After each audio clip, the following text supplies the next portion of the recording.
Imagine sharing your home with someone who turns your life into a living nightmare, the kind of person who makes your skin crawl, and not in a good way, someone whose presence alone is enough to send chills down your spine. We're talking about roommates, guys. Roommates from hell. Today, we delve into 3 true and disturbing roommate horror stories that will make you think twice before you ever agree to share your living space again. These stories are not for the faint of heart, so brace yourselves. Let's get started. This story takes us to a dingy, cluttered apartment in Chicago, where a young woman named Sarah was living with her new roommate, Mark. Now, Sarah was a pretty normal girl. She worked a 9 to 5, enjoyed going out with her friends, typical 20-something stuff. Mark, on the other hand, was a bit of a mystery. He was a night owl, always staying up late, coming and going at odd hours. At first, Sarah didn't think much of it. She figured he was just a night person, maybe worked a night shift or something. But as weeks turned into months, Mark's nocturnal activities started to become more unsettling. Sarah would hear strange noises coming from his room at night, muffled thumps and whispers that sent shivers down her spine. She started to feel uneasy in her own apartment, like she was constantly being watched. One night, Sarah woke up to a loud crash coming from Mark's room. Heart pounding, she tiptoed to his door, fear gnawing at her insides. She could hear him moving around in there, muttering to himself in a low, guttural voice. She put her ear to the door, trying to make out what he was saying, but his words were unintelligible, like some kind of ancient language. This went on for hours, the thumping, the whispering, the chanting. Sarah was terrified, but she didn't know what to do. She thought about calling the police, but what would she tell them? That her roommate was making weird noises in his room? She was afraid they would think she was crazy, so she tried to ignore it. Tried to convince herself that it was nothing, but the fear was always there, gnawing at her like a rat in the walls. One morning, Sarah was getting ready for work when she noticed a strange smell coming from Mark's room. It was a sickly, sweet odor, like rotting meat mixed with some kind of incense. She tried to ignore it, but the smell only grew stronger as the day went on. Finally, she couldn't take it anymore. She knew she had to do something. Gathering all her courage, Sarah slowly opened Mark's door. The smell hit her like a wall, making her gag. The room was dark, the curtains drawn tight. She fumbled for the light switch, her heart hammering in her chest. When the lights flickered on, Sarah gasped in horror at what she saw. The room was a chaotic mess. Papers and strange symbols drawn all over the walls in what looked like blood. In the center of the room was a small altar covered in candles and bones. And on the altar was a dead cat. Its eyes were wide open, staring blankly into the void. Its body was mutilated, marked with the same strange symbols that were drawn on the walls. Sarah stumbled back, her stomach churning. She had stumbled into something dark, something evil. She ran out of the apartment and didn't stop running until she reached the nearest police station. She told the police everything, about the noises, the smells, the dead cat. At first they didn't believe her, but when they went back to the apartment with her, they found more than enough evidence to arrest Mark. It turned out he was involved in some kind of occult group, performing dark rituals in his room. The dead cat was just the tip of the iceberg. Sarah moved out of the apartment that very day, but the experience left her scarred. She never forgot the terror she felt living with Mark, the feeling of being watched, the fear that she was living with someone truly evil. To this day, she can't shake the feeling that something followed her out of that apartment, something dark and sinister. This next story takes us to a quiet suburban neighborhood in California where a college student named David was renting a room in a large, rambling house. The house belonged to an elderly couple, the Smiths, who seemed nice enough at first. They were a little eccentric, sure, but David figured, hey, who isn't? He was just grateful to have found a place to live that was close to campus and relatively affordable. But things started to get weird pretty quickly. David would hear strange whispers coming from the walls, faint voices that seemed to be talking about him. At first, he thought it was just his imagination, the stress of school getting to him. But as the whispers grew louder, more insistent, he started to doubt his sanity.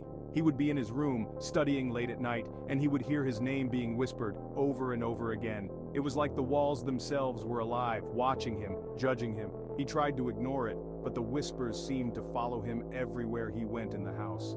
He started to feel like a prisoner in his own home, trapped by the unseen voices that haunted him. One night, David was lying in bed trying to fall asleep when he heard a knock at his door. He sat up, his heart racing. "Who is it?" he called out, his voice trembling. There was no answer. only the soft rustling of movement outside his door. He cautiously got out of bed, his bare feet sinking into the plush carpet. He crept towards the door, his hand hovering over the knob. He took a deep breath and threw open the door, but there was no one there. The hallway was empty, illuminated by the dim glow of the nightlight. He peered down the hallway, but he couldn't see anyone. He was just about to close the door when he heard it again, the whisper, right in his ear. "David, we're watching you." He slammed the door shut, his heart pounding in his chest. He leaned against the door, his breath coming in ragged gasps. He was terrified, but he didn't know what to do. He couldn't call the police, they would think he was crazy. He was trapped, alone with the whispers in the walls. As the weeks went by, the whispers became more frequent, more menacing. They started to tell him things, personal things, things that no one else could possibly know.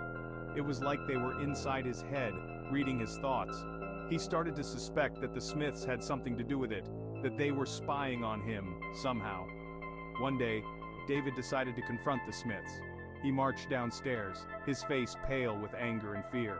He found the elderly couple sitting in their living room, sipping tea and reading the newspaper. They looked up at him, their faces etched with a strange mixture of amusement and malice.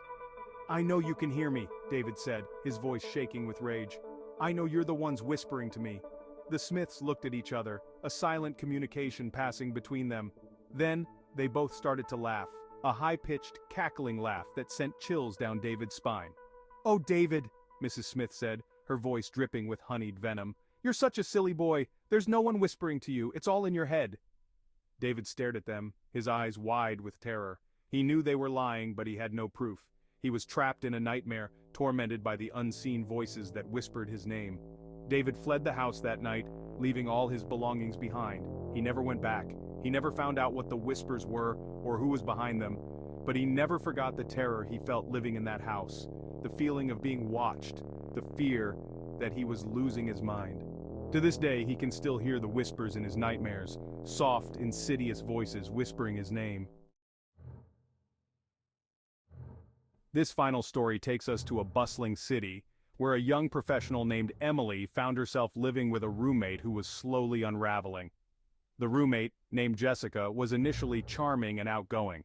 She had a great job, a vibrant social life, and seemed like the perfect person to share an apartment with. Emily was excited to have found such a cool and compatible roommate. But as the weeks turned into months, Emily started to notice some strange things about Jessica. She became increasingly paranoid, convinced that someone was watching her, following her. She started taping over the peephole on their front door, refusing to answer any calls from unknown numbers. She would spend hours staring out the window, her eyes darting back and forth as if searching for someone. At first, Emily tried to be understanding. She knew that big cities could be stressful, and maybe Jessica was just feeling overwhelmed. But as Jessica's paranoia intensified, Emily started to worry. Jessica began accusing Emily of plotting against her, of stealing her things, of talking about her behind her back. She would fly into fits of rage, screaming at Emily for no reason. Emily tried talking to Jessica, reasoning with her, but it was like talking to a brick wall. Jessica was convinced that everyone was out to get her, and nothing Emily said could change her mind. Emily started to feel unsafe in her own apartment, like she was living with a ticking time bomb. One night, Emily came home from work to find the apartment door locked. She knocked, but there was no answer. She called Jessica's phone, but it went straight to voicemail. Emily was starting to panic. She had a bad feeling about this. She called the building superintendent, who came and unlocked the door. As Emily stepped inside, she was met with an eerie silence. The apartment was dark, the curtains drawn tight. She called out Jessica's name, but there was no response. Emily slowly made her way through the apartment, her heart pounding in her chest. She found Jessica's bedroom door locked. She rattled the knob, but it wouldn't budge. She called Jessica's name again, her voice trembling. Suddenly, she heard a crash from inside the bedroom. It sounded like something heavy had been knocked over. Emily's blood ran cold. She knew something was terribly wrong. She kicked in the bedroom door, her heart racing. The room was in disarray, clothes and papers scattered everywhere. In the corner of the room, Emily saw Jessica huddled on the floor, her eyes wide with terror. "Jessica, are you okay?" Emily asked, her voice full of concern. Jessica looked up at Emily, her eyes filled with a mixture of fear and anger. "Get out! They're coming for me! They're going to kill me!" Emily tried to calm Jessica down, but she was hysterical. She was convinced that someone was trying to break into the apartment, that they were going to hurt her. Emily tried to reason with her, but Jessica was beyond reason. Emily realized that Jessica was having a mental breakdown. She needed help, professional help. Emily called 911, her voice shaking as she explained the situation. The paramedics arrived and took Jessica to the hospital. Emily was left alone in the apartment, surrounded by the remnants of Jessica's paranoia. She felt a wave of sadness wash over her. She had lost a roommate, and she feared that Jessica had lost her grip on reality. Emily never saw Jessica again. She heard through the grapevine that Jessica had been diagnosed with a severe anxiety disorder and was receiving treatment. Emily hoped that Jessica would get the help she needed, but she knew that their time as roommates had come to a terrifying end. This experience left Emily shaken and wary of ever having roommates again.